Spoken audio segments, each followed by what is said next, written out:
আসসালামু আলাইকুম বন্ধুরা, কেমন আছে সবাই? নতুন একটি ব্লগে স্বাগতম।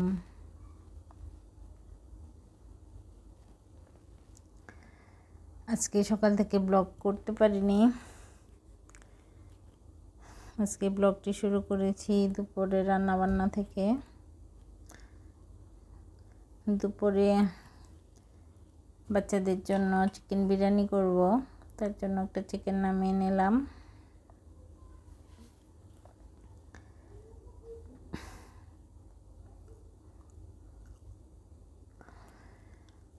চিকেনগুলা প্রথমে আমি একটু লবণ দিয়ে হলুদ দিয়ে ভেজে নেব।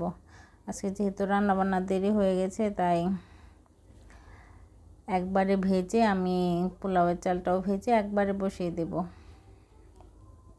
আলাদা করে মাংস রান্না করে করব না, আজকে একবারে করে ফেলবো। তার জন্য চিকেনটা একটু ভেজে নিচ্ছি, যেহেতু কষাবো না। চিকেনটাও ভাজবো, চালটাও ভাজবো, তারপর বসিয়ে দেব। হালকা মশলা দিয়ে করব, বাবুরা খাবে। আনাহির বাপি বাসায় নাই, তাই প্যারা নাই। আর ও চিকেন বিরিয়ানিটা এত পছন্দ করে না। চিকেনটা ভাজা হলে চালটাও দিয়ে দিলাম। শর্টকাটে বিরিয়ানি রান্না, বাচ্চাদের জন্য তো, তাই প্যারা নাই।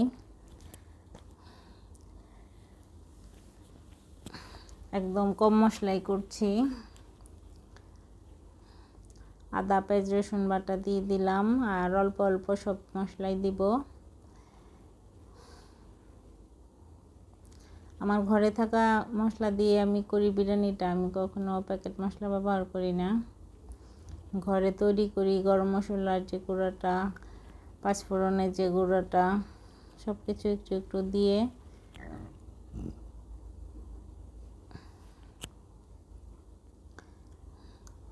তো হালকা পাতলা মশলাই হবে বিরিয়ানিটা।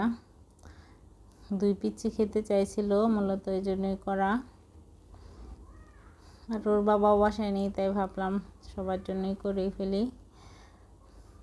বিরিয়ানির সাথে তো কাঁচামরিচ পেঁয়াজ হলেই হয়ে যায়। একটু গুঁড়া দুধ দিয়ে দিলাম, কালারটা সুন্দর আসবে, ফ্লেভারটাও সুন্দর হবে। দেখো, একদম হালকা পাতলা মশলাই করছি।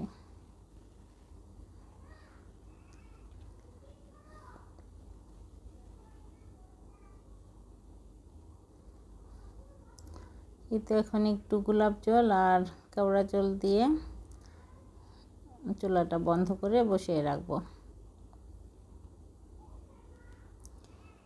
একটু বেশি করে ফেলছি, রাতেও খাওয়াবো বাচ্চাদের। আজকে সারাদিন আমার রান্নার প্যারা নাই, আর আমার খাওয়া নিয়ে তো টেনশন নাই, ফ্রিজে টুকিটাকি কিছু থাকেই।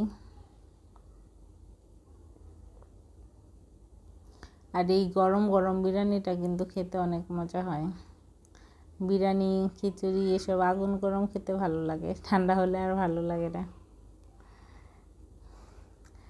তারপর সন্ধ্যার পর মামি চা খেয়ে নিচ্ছিলাম। আনাহির বাপি এখনও আসেনি, ট্রেনে আছে। বাচ্চাদের চাটা বসিয়েছি, হালকা লিগারে যেটা করি, আর আমি আর আনাহি খেতে খেতে ওদেরটা হয়ে যাবে। আনাহি লেখাপড়া করছে, ওর রুমে নিয়ে আসলাম চাটা। এই যে আমার মেয়ে গরমে এইভাবে লেখাপড়া করে ফ্লোরে বসে। আর এই যে তারা চা বিস্কিট খেয়ে তিন ভাই বোন খেলা করছে। আর বেটা বলছিল একটু বিরিয়ানি খাবে, তারপরে এনে দিলাম, আর খেলো না। এখন আনাহি বসছে ওদেরকে খাইয়ে দিতে চেষ্টা করছে। এই যে দেখো তিন ভাই বোনের খেলা, ওরা এখানে ছিল অনেকক্ষণ, প্রায় 2 ঘন্টা ভরে খেলেছে। আমি একটু নিজের মতো সময় কাটালাম, যেহেতু রান্নার পায়রা নাই। তারপর আনাহির বাপি আসলো, ও আবার বিরিয়ানি বলল খাবে না। তারপর একটু ভাত করলাম ওর জন্য।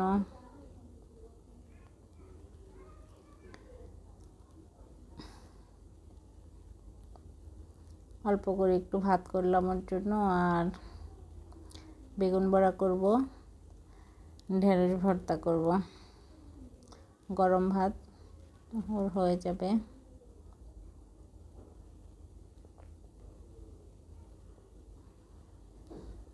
বেগুনটা গফরগাঁ থেকে নিয়ে আসছিল। গফরগাঁয়ের বেগুন তো অনেক মজা, সফট হয় অনেক। ময়মনসিংহের বেগুন বিখ্যাত তো।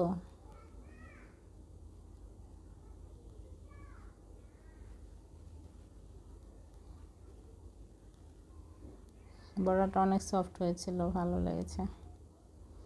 ঢাকার সবজির চেয়ে কিন্তু বাড়ির সবজিগুলো অন্যরকম ভালো লাগে।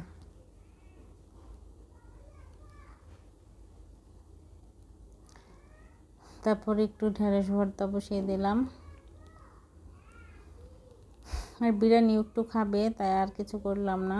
একটু ভাত খেয়ে একটু বিরিয়ানি খেয়ে ফেলবে, রাতের খাওয়া দাওয়া শেষ। এই সবুজ সবুজ ঢেঁড়স ভর্তাটা হলে অবশ্যই খাওয়া হয়ে যায়। ওই যে আমার বুড়ি বসে বসে চিকেন খাচ্ছে। আজকে ব্লগটি আর বেশি বড় করিনি, এই পর্যন্তই। ভালো লাগলে লাইক কমেন্ট করো, পাশে থেকো, সাপোর্ট করো, সাপোর্ট পাবে।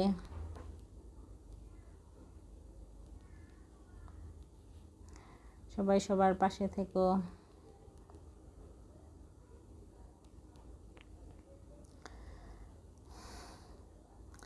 মা ব্যস্ত, চার পিচ্ছি সবাই। তারপরে তো ওয়াশিং মেশিনে আজকে আমি ব্যাগ ধুবো।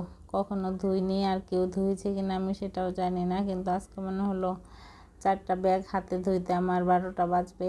তার চেয়ে আমি ওয়াশিং মেশিনে ফার্স্ট টাইম দিয়ে দেখি কোনো সমস্যা হয় কিনা। তারপর ব্যাগগুলো এত সুন্দর পরিষ্কার হয়েছিল, অনেক সুন্দর পরিষ্কার হয়েছিল। আল্লাহর নাম করে দিয়ে দিলাম।